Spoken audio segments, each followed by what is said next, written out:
Steve, I got a text from a coach in the AFC this week that just said, are the 49ers done? Because I think so. They sit at 5-7. They have now lost back-to-back games, 38-10 to Green Bay, and then 35-10 to Buffalo. 2 of the 3 worst road losses in the history of the Kyle Shanahan era in San Francisco. History! That's just in back-to-back games. They've beaten one team this season with a winning record. That is the Seattle Seahawks.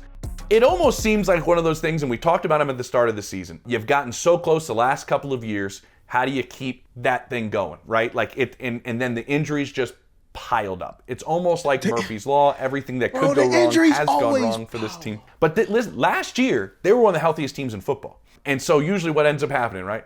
You mentioned yin and yang before. Swings back the other way. And the guys that have missed multiple games on this offense, because we're going to talk about the offense. The defense has had their issues. This has not been a normal 49ers defense we've seen. George Kittle has missed multiple games. They're going to have this season with Christian McCaffrey scoring 0 touchdowns for this offense. They've lost Jordan Mason now for the rest of the season. Brandon Ayuk for the season as well. Like Ricky Pearsall missed multiple games. A lot of these names I'm saying, Steven, every team goes through injuries. These are Pro Bowlers. This is a Pro Bowl list of players that they have lost on this offense. There was a stretch where you were curious if Brock Purdy was going to be able to kind of carry them through it a little bit. But your evaluation of, is it over right now?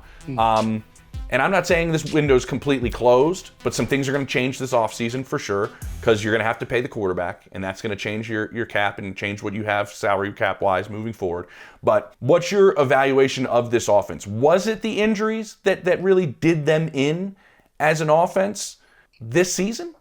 It's tough because when you look at Kyle Shanahan, just my observation, his team seems to always run into injuries at some point during the season. It's generally later. I just notice it more because I'm a 49ers fan, also a huge Kyle Shanahan fan. I love just the way he does offense, the way he constructs. John Lynch, the general manager, they do a fantastic job. They figure out how to pay the guys they need to pay. They figure out how to plug and play guys that they decide maybe needs to walk. And they just have an outstanding formula. What has transpired with the San Francisco 49ers over the last couple of years under Kyle Shanahan is when their go-to guys, they're Pro Bowlers. So, of course, there's not another Pro Bowler sitting behind. But they are Pro Bowlers who, when someone goes down, I mean, they fall apart fast. I mean, when the wheels come off, it's not just the wheels. I mean, the door handles, the windshield wipers, the side view mirrors, like it just starts like just I mean, it starts to fall off. And we've seen it. It's Jimmy Garoppolo.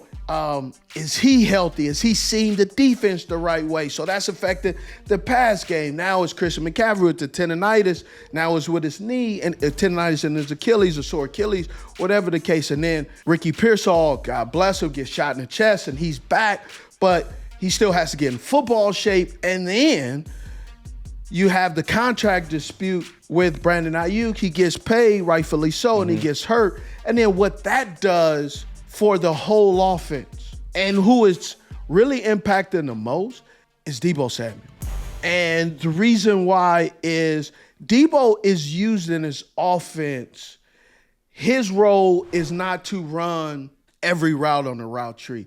His role is to bust open and make some plays for the offense. And if you were watching the game, you're going, why is Deebo playing kickoff return? Let me tell you why. Because the inability to give him enough touches on the offense, because now no Brandon Ayuk, no Christian McCaffrey. Who are teams going to double? Deebo Samuel. So you got to get the man the ball in his hands and get him going quickly. And Kyle Shanahan understands explosive plays, explosive players, get the ball, get them active quickly. That's the best way. And it's snowing. Let's go ahead and get him out there so he could get going. He could get a good return, boom, go into the game, get the plays going. But unfortunately, a couple of weeks in a row now, you're playing some really good teams. True. And these teams aren't a cakewalk. One of the things I also noticed, Douglas was covering George Kittle. They had a lot of different things going on that they were able to make the San Francisco 49ers very one-dimensional. You're talking about the snow. Yeah. You see what the Buffalo Bills were able to do? They ran the football. Steve, why don't you hand the ball off to Deebo? Like, I was looking this up. He had 8 carries in the first game of the season. He's averaged 1.9 the rest of the way out. I would think this game, his physical gifts and ability, like, this almost looked like a game like, can you hand the ball off to Deebo? Especially after McCaffrey goes down, because McCaffrey was rolling in the beginning of the game. He was rolling, but when he goes down, Deebo, for whatever reason, they did. I'm just thinking of touches, like you said. But here's the problem. The penetration also by the D-line was remarkable. So you're having, and Big Cat isn't there, so you're having a tough time blocking these guys. So you got to tip your hat to Buffalo, Green Bay, and Buffalo. So many of these games, these last 2 weeks, people are saying, are they done? But by saying, are they done, we're taking away from the performance of the Buffalo Bills. They had a great game plan. They had great execution. The Buffalo Bills were playing in the same snow that the San Francisco 49ers were playing. However, it did not look like they had a game plan. The Buffalo Bills had a game plan as if they heard it was going to be lake effect snow. San Francisco 49ers rolled up in there and said, what? It's snowing? Oh, they didn't tell us about that. What? Where does all this snow come from? How does this snow happen? It's kind of like in the Super Bowl when someone says, hey, we didn't know how overtime works. Oh, okay. Okay. What's going on? James Palmer here, and let's get real for a second. You see the underdog graphics flying in and out of the show 89 with Steve Smith and myself. Well, you're probably wondering, what are these? Well, what they are is it gives you an opportunity to participate, to start playing. You can use the promo code UD89. You can scan the QR code and you can start playing instantly. Dive right in and you can win $1,000 bonus cash like that. You just got to pick higher or lower. So remember, scan that QR code. Use that promo code UD89. What we do here at 89, we give you analysis, we give you breakdowns, we give you the news. We love that you're here. We love that you're watching us and hanging out with us. But now, when you do this, you get an opportunity to find out if we actually know what we're talking about. I saw Kurt Warner put this out on the social medias, and it was a pretty decent point. And he wasn't making an excuse. He was just saying, in those conditions, the advantages of Josh Allen are exaggerated because these conditions fit his strengths, and the advantages that Brock Purdy give you are shrunk in those conditions. Very much so. He was kind of comparing himself, where he's like, I wasn't the most physically gifted guy. This is Kurt speaking. Oh, no.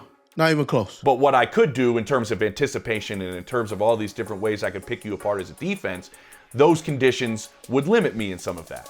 And so that probably exaggerated the differences in the two offenses, maybe, in terms of how the quarterback's strengths are either maximized or minimized because of the conditions they were in. I get exactly kind of what Kurt's saying. It's a reason why Buffalo drafted Josh Allen. I mean, he's like a snow unicorn, Steve. He's just perfect in those conditions. It fits him perfectly. But to your point, with what's gone on with Deebo, it's fewer than 25 scrimmage yards and no touchdowns over the last 3 games. It seemed like Kittle could have been targeted more in this game as well. You still have some players out there. Is there some part of this offense that you see? Is it McCaffrey that kind of was like the elixir of this offense that makes it go?